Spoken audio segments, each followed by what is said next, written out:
Hello tout le monde, j'espère que vous allez bien. On se retrouve aujourd'hui pour une nouvelle recette. Il s'agit de la recette de la pâte de pistache maison. Pour cette recette, on aura besoin de 250 g de pistaches émondées. Voilà, donc plus vous allez choisir des pistaches de qualité et plus votre pâte de pistache sera riche en saveurs. Donc on va les faire dans un premier temps torréfier 15 minutes au four, dans un four préchauffé à peu près à 150-160 degrés.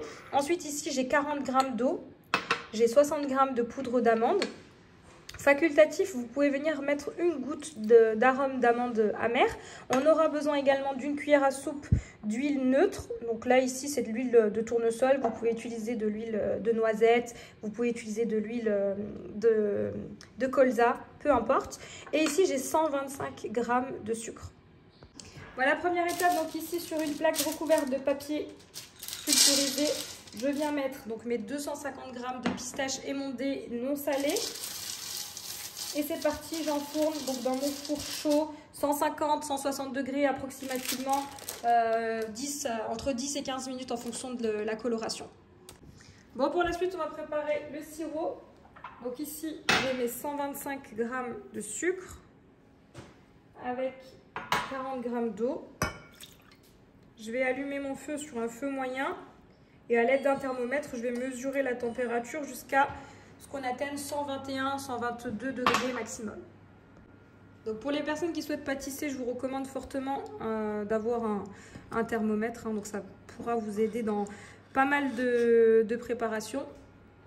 Voilà, je viens de faire sortir ici mes pistaches, donc qui sont encore chaudes. Donc elles ont légèrement craqué.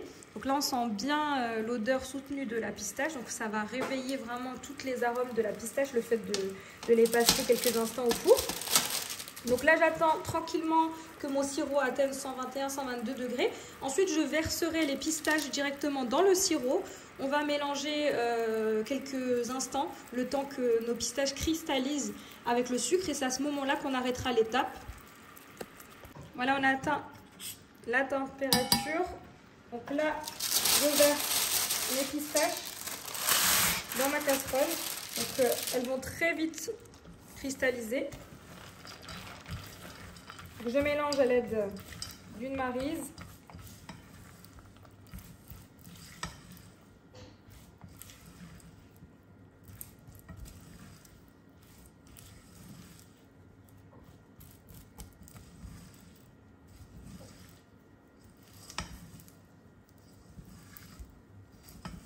Jusqu'à ce que mes pistaches soient complètement enrobées de sucre et qu'elles cristallisent comme ceci. À ce moment-là, je coupe la cuisson.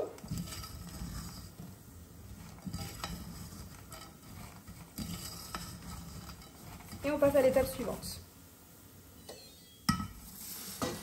Voilà pour la suite.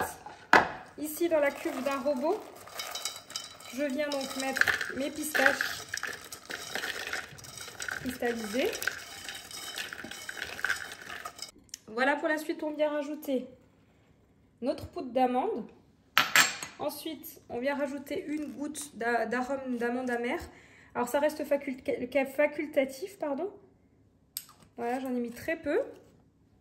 Et enfin, une cuillère à soupe d'huile neutre. On peut mettre de l'huile de tournesol, de l'huile de colza, de l'huile de noisette. Voilà, et on vient mixer le tout. Voilà, je viens donc mixer à l'aide d'un robot. Donc il faudra quand même que ce soit un robot qualitatif. Donc ici, je mixe à l'aide du Cook Expert de chez Magimix.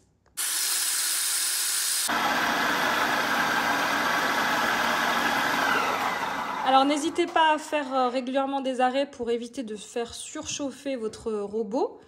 Et donc on va mixer plusieurs fois pendant au moins 5 minutes jusqu'à l'obtention d'une pâte de pistache.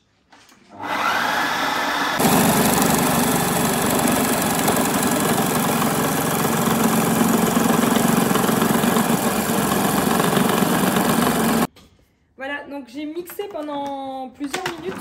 Donc je vous montre ce que ça donne. Donc vous pouvez le mixer plus ou moins pour obtenir la consistance désirée. Moi personnellement je voulais quand même quelque chose d'assez lisse, même s'il reste quand même quelques petits morceaux de pistache. Donc là je vais le transvaser dans une boîte et le conserver. Donc la pâte de pistache peut être utilisée pour de nombreuses ganaches. Donc ça peut être la base pour plein de desserts. Vous pouvez également l'utiliser en tant que pâte à tartiner si vous êtes des grands fans de pistache. Et voici, cette vidéo arrive à sa fin. J'espère que vous avez aimé cette vidéo. N'hésitez pas à me laisser un commentaire. Et comme d'habitude, je vous dis à très vite pour de nouvelles vidéos.